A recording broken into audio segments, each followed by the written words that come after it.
Hello guys, कैसे हैं आप लोग। आशा करता हूँ आप सभी अच्छे होंगे और अपने एग्जाम्स की बढ़िया तैयारी कर रहे होंगे। तो गाइस, पिछले लेक्चर में हम लोग ने देखा था कि जब विधेयक पहले सदन में पारित होता है तो विधेयक के 3 वाचन होते हैं और तीसरे वाचन में विधेयक पहले सदन से पारित हो जाता है। तो आज हम लोग देखेंगे जब विधेयक दूसरे सदन में जाता है तो दूसरे सदन में क्या क्या प्रक्रियाएँ होती हैं, और जब विधेयक दूसरे सदन से भी पारित हो जाएगा तो विधेयक को दोनों सदनों से पारित माना जाएगा।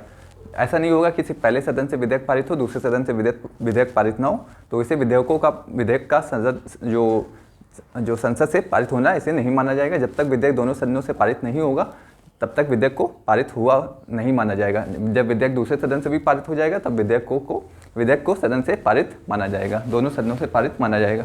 तो आज हम लोग देखते हैं कि दूसरे सदन में क्या क्या प्रक्रियाएँ होती हैं। तो दूसरे सदन में 2 संभावनाएँ हो सकती हैं।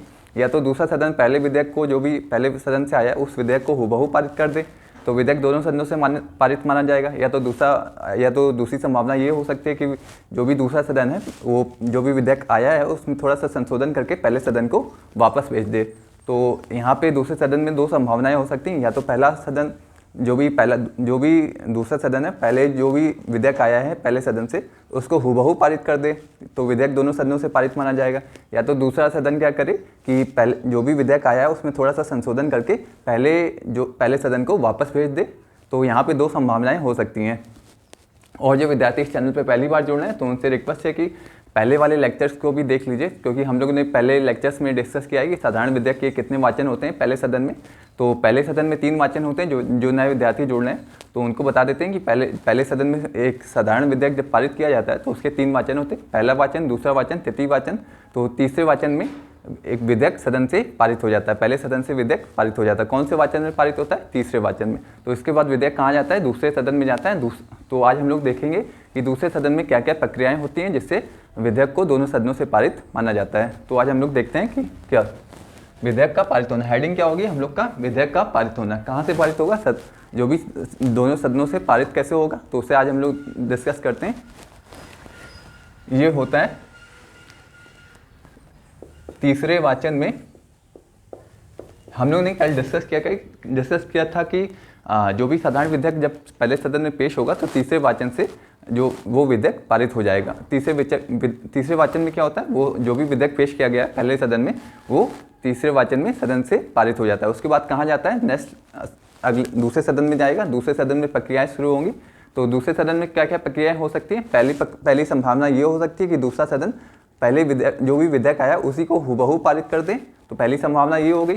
तो दूसरी संभावना क्या होगी कि दूसरा जो भी सदन है वो जो भी विधेयक आया उसमें थोड़ा सा संशोधन करके पुनः पहले सदन को वापस कर दे। तो यहाँ पे हम लोग डायग्राम से समझेंगे। गाइस, आपको एक भी डाउट नहीं रहेगा, बस आपसे रिक्वेस्ट है कि पूरा वीडियो एंड तक जरूर देखा करिए। तो ये हो गया पहला सदन, ये हो गया द्वितीय, ये हो गया दूसरा सदन। तो हम लोग ने कल देखा था कि विधेयक पहले सदन से पारित होकर दूसरे सदन में जाता है। कौन से वाचन में जाता है? तीसरे वाचन में विधेयक पारित होकर दूसरे सदन में जाता है। तो अब यहाँ से विधेयक पारित हो चुका है, अब विधेयक जा रहा है दूसरे सदन में। अब दूसरे सदन में 2 संभावनाएं हो सकती हैं। पहली संभावना है, ये पहली संभावनाओं को देखते हैं। पहली संभावना में ये होता है कि दूसरा सदन जो भी विधेयक दूसरे सदन में आ रहा है उसको हूबहू पारित कर दे, उसमें कोई भी बदलाव ना करे। तो पहली संभावना क्या होगी?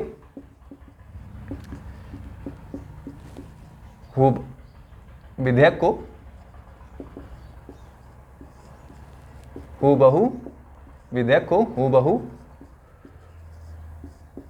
पारित कर दे,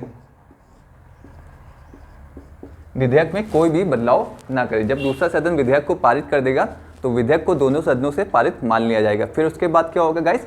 जो भी विधेयक दोनों सदनों से पारित हो चुका है तो जो भी विधेयक को राष्ट्रपति के पास हस्ताक्षर के लिए भेजा जाएगा। तो अब ये कहाँ जाएगा? राष्ट्रपति के पास जाएगा हस्ताक्षर के लिए, राष्ट्रपति के पास। अब ये विधेयक दोनों सदनों से पारित हो चुका है, यहाँ से भी पारित हो चुका। अगर दूसरा सदन उसमें विधेयक में कोई भी बदलाव नहीं करता और उस विधेयक को पारित कर देता तो जो भी विधेयक होगा वो राष्ट्रपति के पास हस्ताक्षर के लिए भेज दिया जाएगा। लेकिन एक दूसरी भी संभावना है कि दूसरा सदन अगर विधेयक में थोड़ा सा भी संशोधन कर दे और उसको पहले सदन के पास पुनः वापस भेज दे, ये दूसरी संभावना है। ये दूसरी संभावना क्या है कि संशोधन के साथ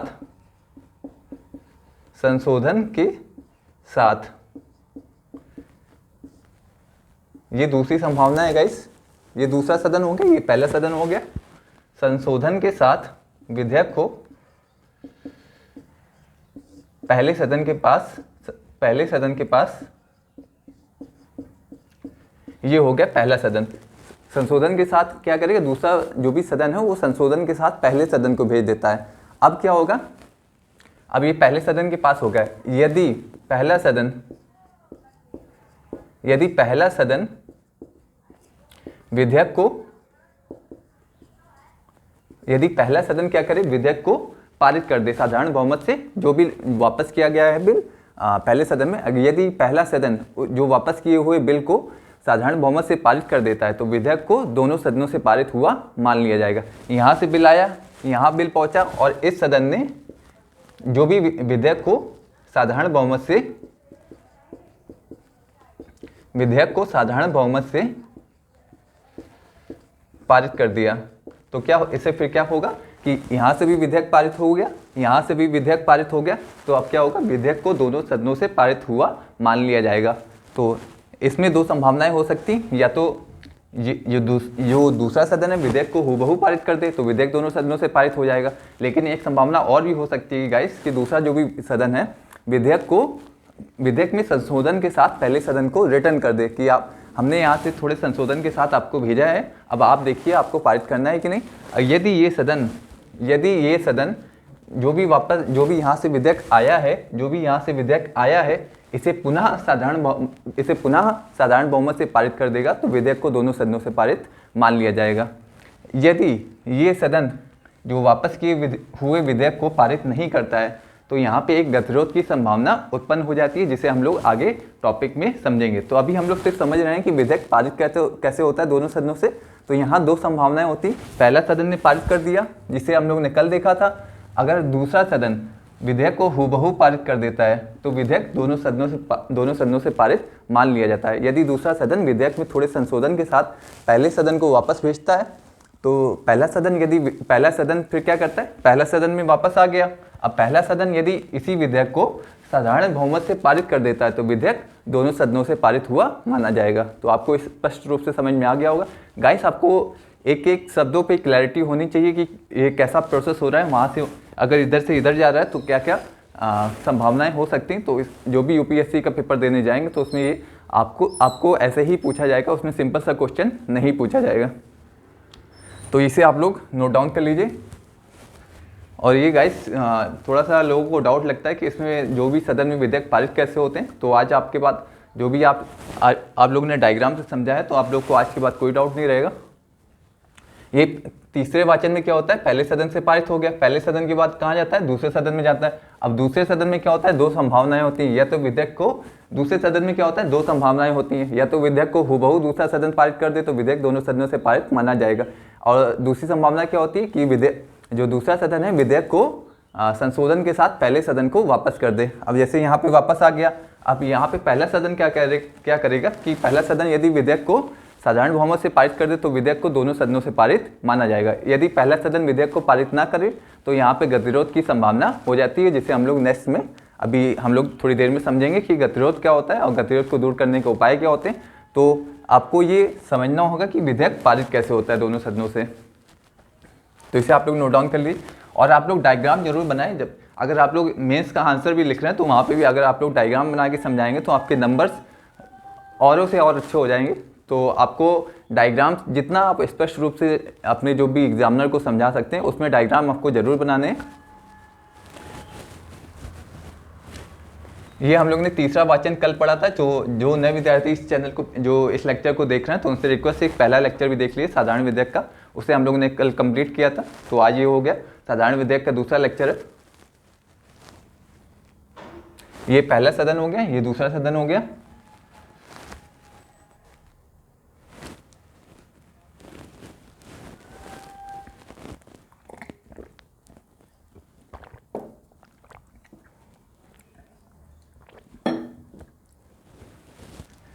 अब सपोज करिए यहाँ से इन्होंने विधेयक को वापस भेजा है और यदि पहला सदन इस विधेयक को पारित नहीं करता है तो क्या होगा, पहले और दूसरे सदनों के बीच एक गतिरोध उत्पन्न हो जाएगा। इस गतिरोध को दूर करने के लिए एक संयुक्त बैठक होती है जिसे हम लोग आगे समझेंगे।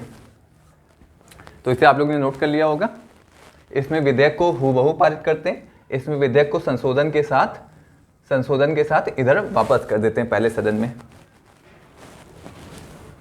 तो इसे हम लोग गाइस आगे देखते हैं। ये हो गया विधेयकों का पारित होना। अब हम लोग नई हेडिंग डालते हैं। अब हम लोग नए देखते हैं कि गतिरोध कैसे उत्पन्न होता है। गतिरोध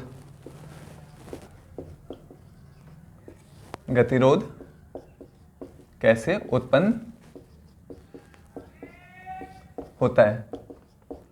तो गाइस जो भी विद्यार्थी इस चैनल से पहली बार जुड़े हैं तो उनसे रिक्वेस्ट है कि अपने इस चैनल को सब्सक्राइब करिए और इसे अपने दोस्तों के साथ जरूर शेयर करिए, क्योंकि हम लोग इस चैनल पे GS2 का पूरा सिलेबस कंप्लीट करेंगे और GS2 के साथ साथ एक ऑप्शनल में हम लोग राजनीति विज्ञान के पूरे सिलेबस को कंप्लीट करेंगे। तो गाइस ये अपने दोस्तों के साथ इसे जरूर शेयर करिए और बेल आइकन पर जरूर प्रेस कर दीजिए, जिससे आने वाली वीडियोज़ का नोटिफिकेशन आप सभी को पहले मिल सके।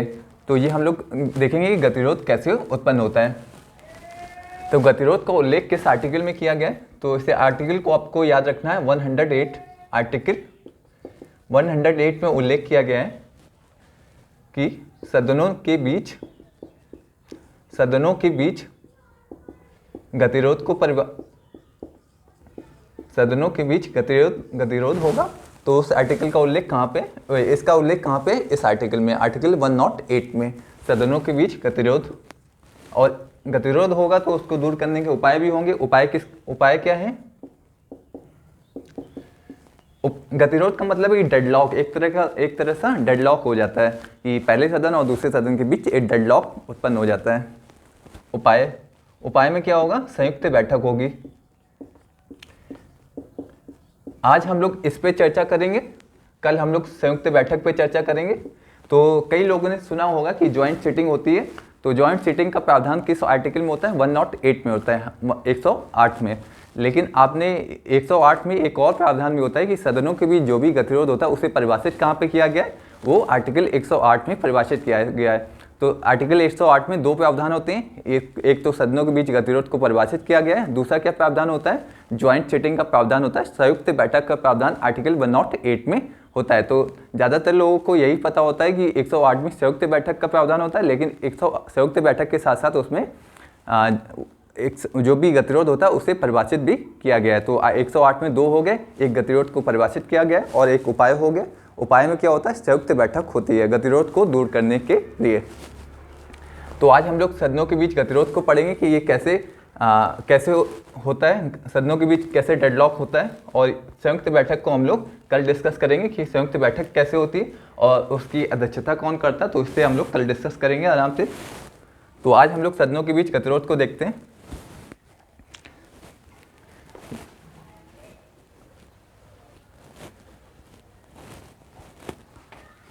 तो गतिरोध को आप लोग को समझ में आ गया होगा कि पहला सदन अगर पहले सदन ने जैसे कोई विधेयक पारित कर दिया, दूसरा सदन उस विधेयक को पारित नहीं करता है, तो इसे क्या कहते हैं? डेडलॉक कहते हैं। एक तरह का गतिरोध उत्पन्न हो जाता है जिस कारण विधेयक पारित नहीं हो पाता है। तो आपको शब्दों पर क्लैरिटी होनी चाहिए गाइस। अब गतिरोध देखते हैं। गतिरोध की तीन परिस्थितियां हैं, तीन परिस्थितियों में गतिरोध उत्पन्न होता है। तो तीन परिस्थितियां आज हम लोग देखेंगे कि कौन सी तीन परिस्थितियां हैं जिस कारण दोनों सदनों के बीच एक गतिरोध उत्पन्न होता है। तो गतिरोध की परिस्थितियां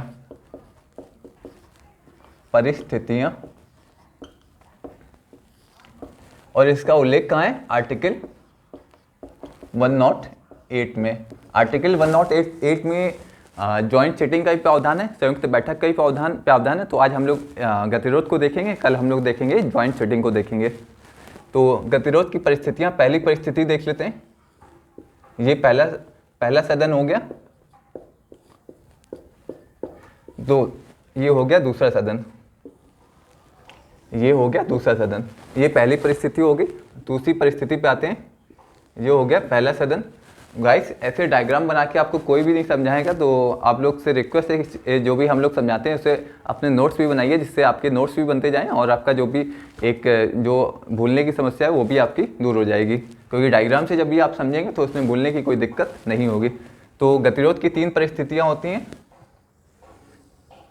तो ये दूसरी परिस्थिति होगी। अभी हम लोग इस पर आएंगे, ये तीसरी परिस्थिति होती है। तो ये गतिरोध की 3 परिस्थितियां होती है जब दोनों सदनों के बीच एक गतिरोध उत्पन्न होता है। तो देखते हैं, जब पहला सदन विधेयक को पारित कर दे, जब पहला सदन विधेयक को पारित कर दे और दूसरा सदन विधेयक को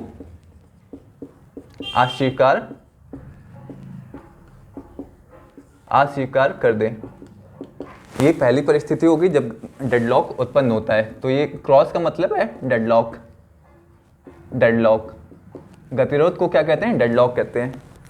इसमें पहली परिस्थिति क्या होती है? जब गाइस पहला सदन सपोज करिए विधेयक को पारित कर देता, लेकिन दूसरा सदन उस विधेयक को अस्वीकार कर देता, उसे पारित नहीं करता है। वहाँ पे चर्चा होती है लेकिन उस विधेयक को पारित नहीं किया जाता, उस विधेयक को अस्वीकार कर दिया जाता है। तब दोनों सदनों के बीच एक गतिरोध उत्पन्न हो जाता है। जैसे यहाँ पे पहले सदन ने विधेयक को पारित कर दिया, इसने विधेयक को पारित नहीं किया, तो ये एक डेडलॉक उत्पन्न हो गया, दोनों सदनों के बीच एक गतिरोध उत्पन्न हो गया।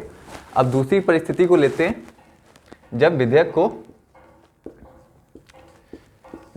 को पहला सदन पारित कर दे, ये पूरा सेम रहेगा। पहले सदन में जो भी विधेयक पारित हो रहा है, विधेयक को पहला सदन पारित कर दे, तो ये पूरा ये हर केस में सेम रहेगा, ये यहाँ पे भी सेम रहेगा। अब दूसरा सदन क्या करे? दूसरा सदन 6 महीने तक, ये आपको टाइम याद रखना है, 6 महीने तक दूसरा सदन विधेयक को 6 महीने तक चर्चा ना करे। अब इसमें क्या होता है गाइस, जैसे पहले सदन ने विधेयक को पारित कर दिया और अब क्या होता है कि दूसरा सदन विधेयक को 6 महीने तक उस पर चर्चा ही नहीं होती। जो भी विधेयक होता है उस सदन में पड़ा रहता है, जो दूसरा सदन होता है उस विधेयक पे चर्चा ही नहीं करता। तो इस कारण पहले सदन और दूसरे सदन के बीच एक गतिरोध उत्पन्न हो जाता है।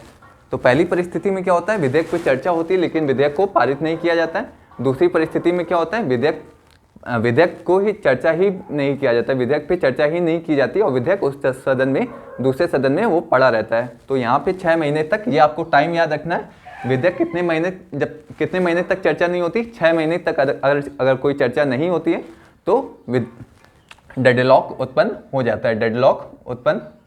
हो जाता है। तो पहली परिस्थिति में क्या होगा, जब दूसरा सदन विधेयक को अस्वीकार कर देता है तब एक डेडलॉक उत्पन्न होता है, ये पहली परिस्थिति होगी। अब दूसरी परिस्थिति क्या होती, जब दूसरा सदन विधेयक पे कोई चर्चा ही नहीं करता है, विधेयक को पड़ा रहता है, वो जो भी विधेयक होता है उस सदन में पड़ा रहता है, तो ये होगी दूसरी परिस्थिति गतिरोध की। इसे आप लोग नोट कर लीजिए, ये आपको टाइम याद रखना है। कितने महीने तक कोई चर्चा नहीं होती? सदन में पेश होने से 6 महीने तक अगर विधेयक पे कोई भी चर्चा नहीं होती है तो गतिरोध उत्पन्न हो जाता है। पेश होने से 6 महीने तक, जिस दिन पेश हुआ है दूसरे सदन में उस दिन से 6 महीने तक अगर सदन में उस विधेयक पे कोई भी चर्चा नहीं होती है तो दोनों सदनों के बीच एक गतिरोध उत्पन्न हो जाता है। ये 6 महीने की तारीख आपको याद रखनी है, 6 महीने का समय। तो इसे आप लोग नोट कर लीजिए।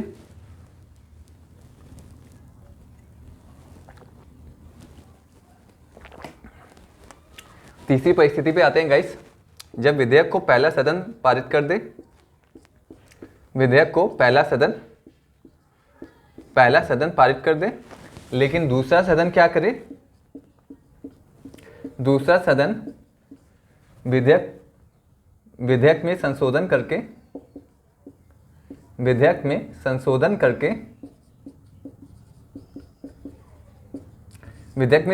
करके पहले सदन को वापस भेज दें।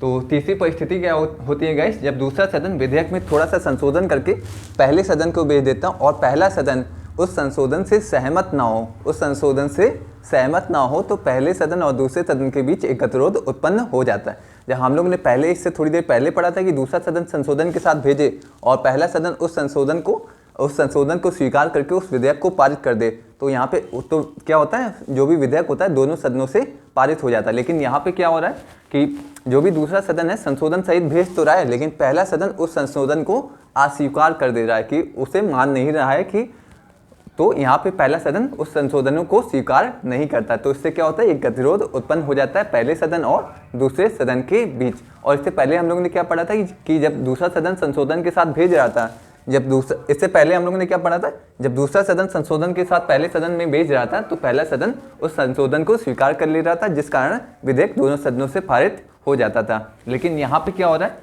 कि दूसरा सदन संशोधन के साथ भेज रहा है, लेकिन पहला सदन उस संशोधन को स्वीकार नहीं कर रहा है, जिस कारण दोनों सदनों के बीच एक गतिरोध उत्पन्न हो जाता है। तो गाइस ये 3 परिस्थितियां हो गई, जब पहला सदन विधेयक को पारित कर दे और दूसरा सदन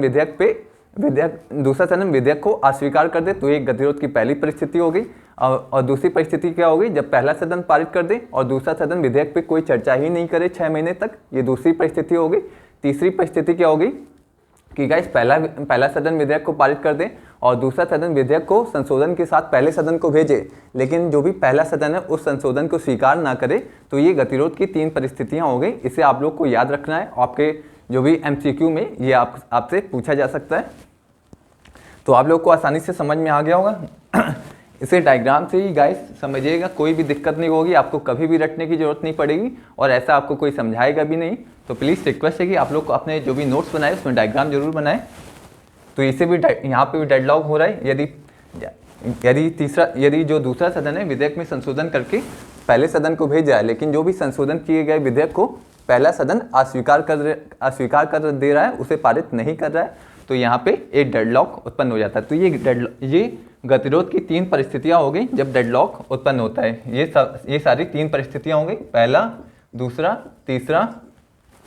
आज हम लोग ने देखा कि गतिरोध की 3 परिस्थितियां होती हैं और इस गतिरोध को दूर करने के उपाय भी होते हैं, उसे हम लोग कल डिस्कस करेंगे, क्योंकि इसका जो भी गतिरोध का उल्लेख कहाँ पे 108 में है, गतिरोध का उल्लेख कहाँ पे है, यहाँ पे है। और जो भी गतिरोध को दूर करने के उपाय क्या होते हैं, उसकी एक संयुक्त बैठक होती है, ज्वाइंट सेटिंग होती है दोनों सदनों की।